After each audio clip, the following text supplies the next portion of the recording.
Hey everyone, and welcome to The Game Code. We're the only video game show in Atlantic Canada, and we're bringing you the latest in everything that has to do with video games in the region and the world. I'm your host, Stephanie Pelley. Check out what's coming up in this episode. We're in Lunenburg, Nova Scotia to visit the incredible offices of local developers HB Studios. Not only do these guys have an amazing workspace, you can bet you've played some of the banner titles they've had a hand in developing. Stephanie gets to try out her very first Dota 2 game. It also happens to be her very first Rage Quit. And finally, if you remember that sweet jazzy trailer from Paradox Interactive for Leviathan Warships, you're probably wondering if the actual game measured up. Well, I'm sitting down with Mike to let you know if this game sinks or swims. And we'll try to keep the boat puns to a minimum. But first up, let's check out what's happening at HB Studios.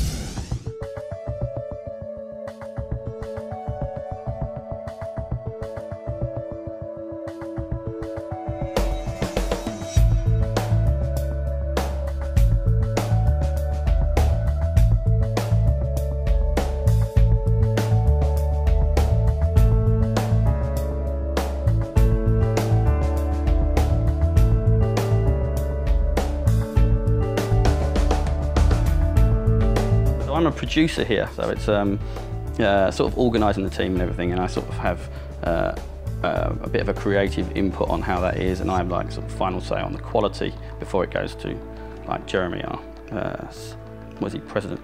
I do that and look on the day-to-day stuff of making the games and stuff like that. I'm a graphic artist. I design and build user interfaces. So basically, all the stuff you got to go through before you actually get to the game you want to play. And a typical day, it changes. Sometimes I'm building, sometimes I'm designing, sometimes I'm a lot of tweaking. Yeah, just trying to stay creative and focused, and there's a lot of technical things too that you have to know. Right now, yeah, I'm in a senior game designer position here at HB Studios, yeah, a general day for me, I deal a lot in terms of documentation, making sure that the people I'm working with, whether it be producers, programmers or artists, whether 3D artists, graphic artists, they have the right kind of instructions as to what they need to be building for certain features within the games that we make. So I go between doing documentation work and testing the current build of the game, making sure we're on track and that those features that we are building for the game are playing the way they need to and have the correct kind of functionality. And it's constantly going between troubleshooting and designing new features for the game. So there's always something happening, and there's always lively conversations with people in the team, whether it's programmers or the artists, and so yeah, generally a lot happens within the space of a day, but it's definitely fun work. A regular day would include a fair amount of email, a fair amount of meeting with teams, a fair amount of looking at builds and helping the teams to troubleshoot things, and then also doing a lot of planning for new projects and the next stuff that we're doing. I normally get in the morning, and I'm pretty easygoing. I never call a meeting. I normally do coffee. So we come in here, we have coffee, and all the team normally have talk about what they're going to be doing for the day, and we talk about everything and how we're going to go about it. And I'll tell them the goals for the week or the day or whatever it is what we've got to do. So we'll talk about that. Boys go off and they start working away. I'll go through my emails that I've got, answer anything that anybody else wants to know, and then I go around and I normally have a chat with everyone as stuff's going on, and sit there, play the game, play what they're doing on their machines, just to make sure it's going in the right direction, and then let them back to what they're doing. It's beautiful here. I'm a very outdoors person, so I like camping and boating and outdoor activities and stuff like that. The winters can be a little daunting, but it's nice to have that change of scenery too, like a seasonal change. So that's something to look forward to, are the changing seasons. I enjoy that. And I've always been very tied to the ocean. That's one thing that I was really happy about finding a job here, because I was expecting to have to move out west after school, and I don't think I could cope without being near the water. I grew up on the water. My father is a lobster fisherman. I think a lot of people are actually surprised that this place exists here. Like when people ask me where I work, a lot of the time they actually, when I tell them, I usually get like a surprise response. But in actuality, almost a third of the staff are originally from the South Shore. Well, I think the best thing I love about the studio, it has the feel of a very small indie studio, in the fact that I can go down and talk to my top boss and the owner of the company, who only sits 20 yards away from me, and talk to him anything I like, but I get the parties and all the fun that I used to get at all the big companies. So that is my favourite thing about working here.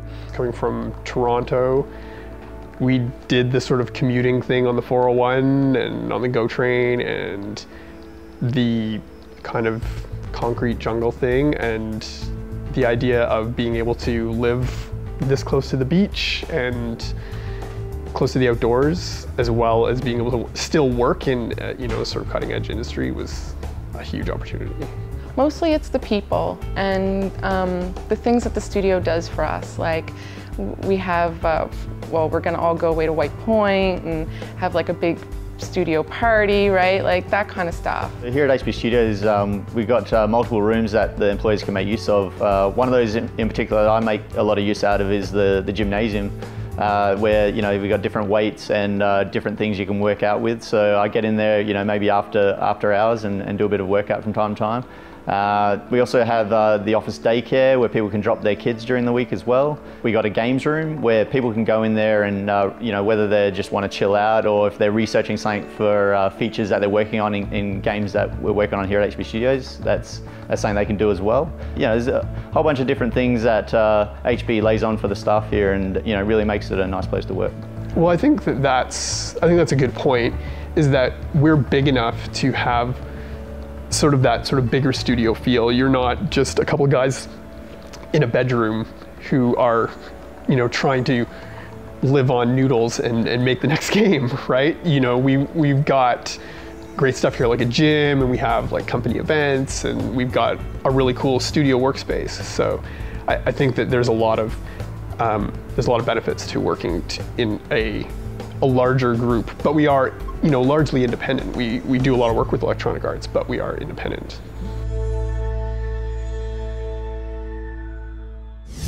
Consoles are mostly the easiest to develop for up front, because you know what you're getting, you know what hardware you have to deal with, everything like that. The hard part, especially from my point of view, is the actual submission processes, where you've got to do a lot of paperwork to get through them to make sure that everything's right for how Sony, Microsoft, Nintendo want their things to work. Apple, and they've got the standard hardware without as stricter submission processes, which is really nice. Android, they can be all over the place. It's a bit like working on a PC in the fact that every handset's different, and every bit of hardware is different. So you get something working, it looks perfectly on like the one phone, you come over to another phone and it's like, oh, this doesn't work at all. So then you've got to go and sort that out. So it's a sort of an unknown working on them, but they're a lot freer to work on. Usually when we do a game, we do it on multiple platforms, so there's always little differences between certain ones. Xbox and PlayStation are pretty much the same, but once you start going on to mobile, obviously there's a screen size difference. You don't have as much room to work with on a mobile device, right? And also the touchscreen interface is very different. You have to know how to design something that is easy to, the interaction is easy to recognize and understand right away so the user doesn't lose interest. Well, the most recent one that launched was the Home Run Derby game that was published by Major League Baseball, and it's a free-to-play game on the App Store, and it's live now, free to download on iOS, coming very soon for Android, and it's been doing very well. Really a lot of fun to play. I wasn't massively knowledgeable about baseball like 2 years ago, and I sort of got into it once I moved here, and then to get the chance to work with the MLB was like really, really good. So they said, oh, we're looking to make a home run derby game, and we got hold of that, and yeah, we made something that looked like a very top-end console game on iOS device. If you look at an iPhone 5 or an iPad 4, it's like really good. The reviews have been really good, and it's a lot of fun to play. Yeah, definitely. We're definitely happy with how that turned out in terms of gameplay, but also the actual look of the game and yeah, the visuals side of things. Yeah, it's really great. One of the projects we're working on is a golf game for next gen, and one of the sort of cool differentiating features that we're looking at building is a course generator. So rather than having either licensed courses or pre-designing a whole bunch of courses, what we're instead trying to do is put the tools to build really fun and really exciting courses into users' hands, and then allow them to share it, rate it, upload it, compete with their friends against it, and make it a really social experience. Right now, we're sort of in that early prototyping phase where we're trying to build the course generator and make it so that A, it generates realistic courses, and B, it's actually fun to make those courses. I would love to work on whatever is the place where I can get to the most people. So I always feel that it's a bit of an art to make video games, and making something that people want to play is like amazing. And I like to recreate stuff that's in real life. This is one of my big love for sports games.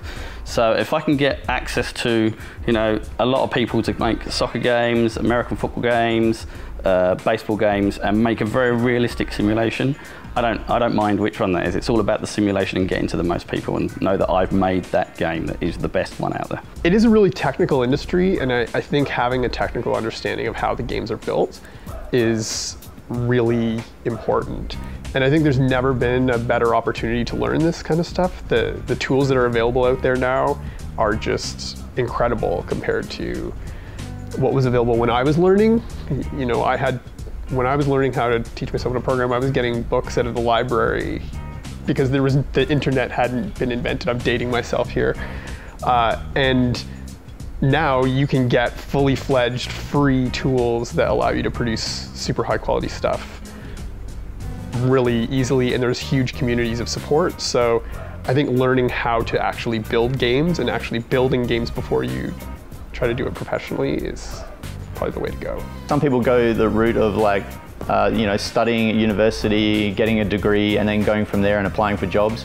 Other people, you know, find other ways, like whether they have people that they know in the industry, or they start at the very low end of the scale, maybe as a tester, similar to what I did. So I guess my advice would be just to get your foot in the door any way you can, and once you're there, just make sure you work as hard as you can and impress upon people how much you want to be in this industry, and show what sort of creative talent you have and that kind of thing. Look at what's already out there and see what other people are doing, and learn to work as a team, because obviously it's not just art that's involved in video games. There's very many different departments. You have software engineers, you have sound guys, you have producers, you have animators, 3D artists, graphic artists. Like, there's so many different departments that, you know, you should think about strongly about which department you want to get into going into the games industry.